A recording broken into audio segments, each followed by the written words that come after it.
Pengakuan resmi Inggris, Kanada, dan Australia terhadap negara Palestina pada Minggu 21 September 2025 disambut gembira oleh Hamas dan Otoritas Palestina atau PA.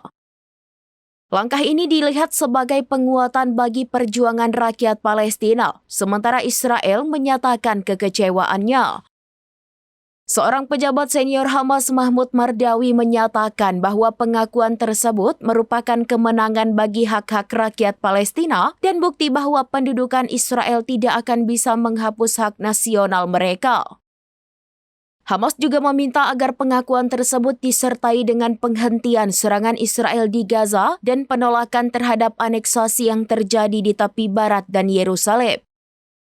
Secara terpisah, Otoritas Palestina juga menyampaikan apresiasinya.